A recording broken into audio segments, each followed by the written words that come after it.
rencontre de l'heure. Bonjour Marie. Allô Mario. Alors, on s'était promis à la fin de la semaine dernière de se reparler de ce conseil général du Parti libéral.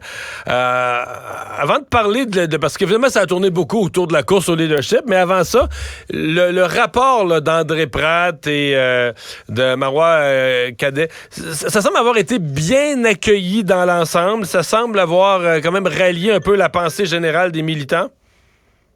Oui, absolument. Tu sais, moi, j'avais émis certaines réserve la semaine dernière parce que je trouvais que c'était un rapport qui embrassait très large. Là. Tu sais, c'est un peu comme ça que je l'avais résumé. Là. Ça donnait l'impression que ça avait voulu plaire à tout le monde. Ben, écoute, de toute évidence, je te confirme que ça a plu à tout le monde. C'est un peu peut-être le côté positif de ce rapport-là. Moi, j'ai parlé à pas mal de militants cette fin de semaine et encore aujourd'hui. Puis, écoute, j'ai rarement vu un accueil aussi unanime sur un document qui a été partagé parce que à chaque fois que tu as un conseil général, tu as tout le temps des résolutions qui sont déposées, tu as des documents de réflexion. Bon, tu as toujours des gens qui sont contre, qui sont pour, mais là, dans le cas du rapport qui a été déposé, ça a été reçu très, très favorablement. Là. Le monde s'accroche beaucoup à « c'est une boussole, on a une boussole, on a une direction, c'est venu mettre, si on veut, résumer non seulement les récriminations des membres des dernières années, mais aussi un peu les valeurs, puis la direction de tous. Donc oui, ça s'écoute, le rapport a bien fait. Là. Ils ont réussi à remplir leur mandat. Là. Ouais. Ce qui a accroché un peu plus dans les discussions, c'est à quel moment faire le choix du nouveau chef. Et il y a comme deux options. Puis là, ça, l'option...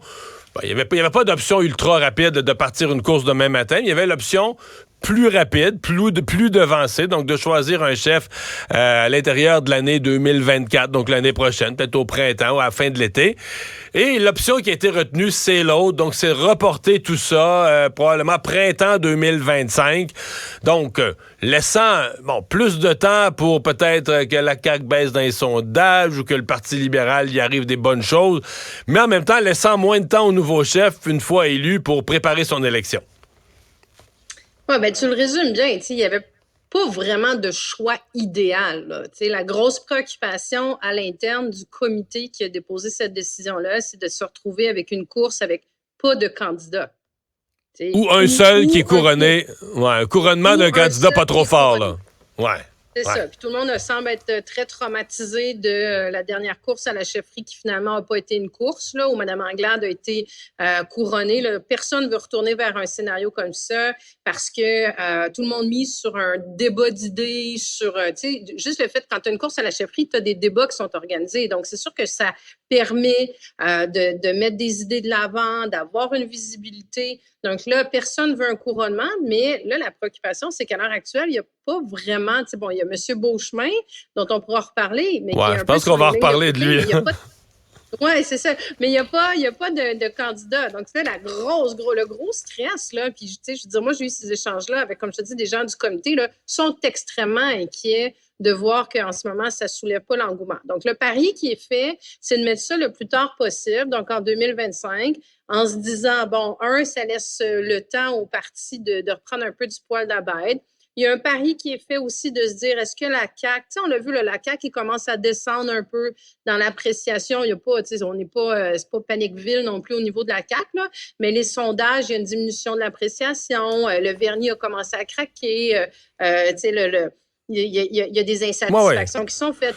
Où va être rendue la CAQ après l'élection? Mais c'est pas sûr que le Parti libéral, tu pourrais avoir un scénario où la CAQ baisse, mettons, à 30% ou à 28%, là, mettons, dans un an, mais que ces points de pourcentage-là ont été récupérés un peu par le PQ, un peu par Québec solidaire. Si le Parti libéral n'est pas dans le décor, réussit pas à passer son message aux francophones, les électeurs déçus vont aller ailleurs, à la limite une coupe pour aller chez Éric Duhaime, sont plus à droite économiquement, peu importe. Mais le Parti libéral pourrait se retrouver dans le scénario un peu terrible où la baisse de la CAQ s'est produite, mais rien n'a été récupéré par le Parti libéral. Là. C'est ce qu'on a vu dans l'élection partielle dans Jean Talon. Oui, c'est un bel exemple. exactement ce qui s'est passé dans Jean Talon, le Parti libéral du Québec. Écoute, c'est un château fort libéral, il faut le faire. Ils sont arrivés 4e. C'est le Parti québécois, finalement, qui est allé chercher l'insatisfaction des caquistes. Donc, est-ce que c'est ça qui pourrait continuer de se produire? Tu sais, force est de constater qu'il n'y a pas d'effet. Il n'y a pas une Tanguay Mania, là, il n'y a pas d'effet Marc Tanguay, il n'arrive pas à... Donc là, c'est lui qui va être là encore. On peut penser, comme chez moi, qu'il y a un putsch à l'interne, mais je n'ai pas de secret à te révéler là-dessus. Mais en théorie, c'est lui qui est là jusqu'à l'arrivée du nouveau chef. Puis là, ça veut dire que le nouveau chef, quand il arrive en 2025, on dit qu'il y a 18 mois pour se préparer avant l'élection. Mais moi, ce que je vois là-dedans, c'est au-delà du 18 mois, il y a 2 sessions au Parlement. C'est pas beaucoup, ça. 2 sessions au Parlement pour te faire connaître, pour faire des périodes de questions, pour venir ébranler le gouvernement, pour te présenter comme te donner une stature aussi, là, tu sais, que tu es un chef de l'opposition, donc tu es peut-être un premier ministre en devenir. Il y a une stature qui prend une couple d'années, des fois installée, là.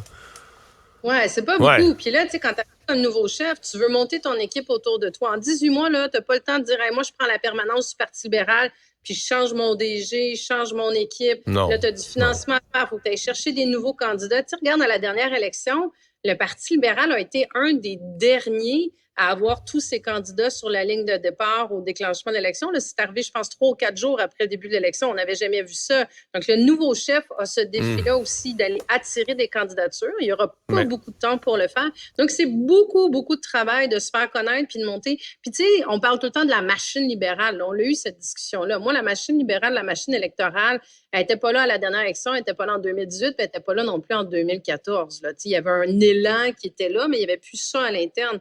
Donc, ça veut dire que le nouveau chef a aussi ce défi-là de remonter une machine électorale. Une organisation, avec tout ce que ça demande, une organisation, des militants, des bénévoles. Écoute, en 18 mois, là, bonne chance.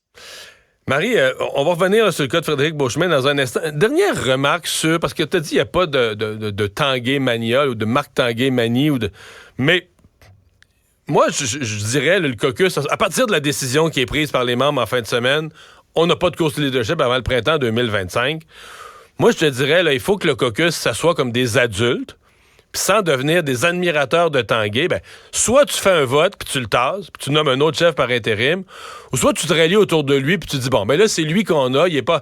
J'ai l'impression, là, tu sais, qu'il veut dire tout le monde qui placote un peu dans son dos. Mais il faut que tu te comportes en adulte dans un parti. Tu te rallies à lui ou tu le changes, mais là, t'as 18 mois à vivre avec un intérim, là, parce que c'est ça qu'ils viennent de décider. Ils vont vivre un long intérim de 18 mois. À mon avis, tu peux pas vivre un intérim de 18 mois à bavasser, puis à chialer, puis à regarder en l'air en voulant dire hey, c'est pas drôle d'avoir lui comme chef. Tu te rallies ou tu le changes. C'est mon feeling à moi. Là.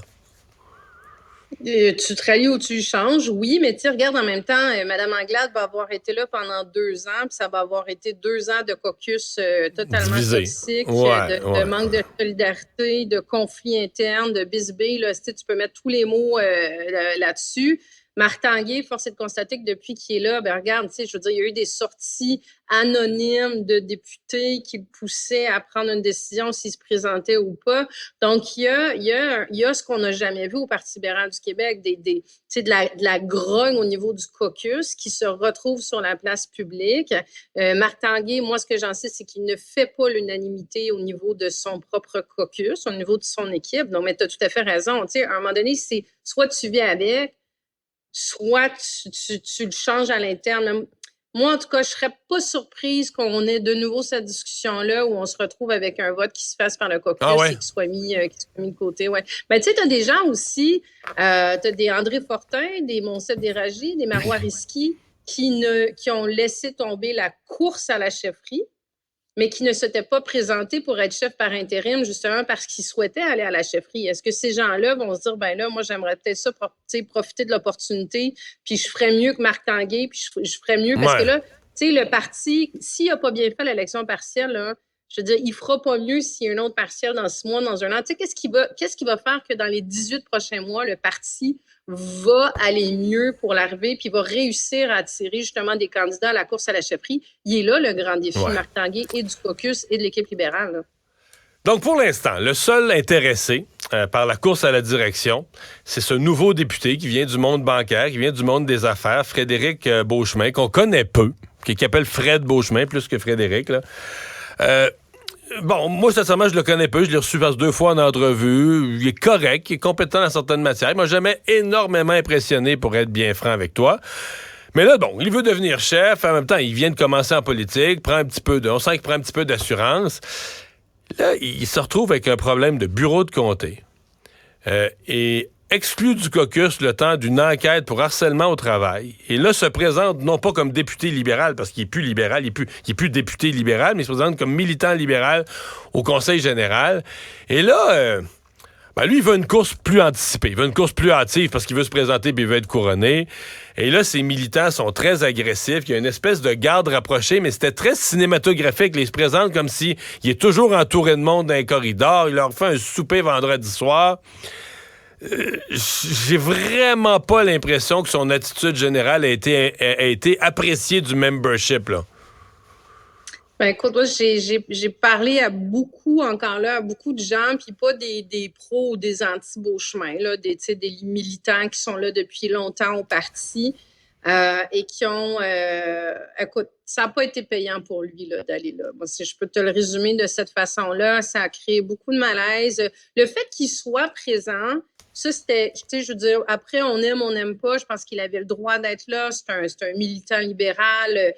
Moi, à mon avis, ça, je veux dire, il aurait pu faire le choix de ne pas y être, de laisser l'enquête se faire, de laisser la poussière retomber. Mais s'il y avait été une participation discrète, à mon avis, les gens auraient dit, ben, tu sais, pauvre lui, c'est pas drôle ce qui y arrive, puis il est venu, puis on est content de le voir. Voilà. C'est une famille, hein, un parti politique, c'est une famille, là.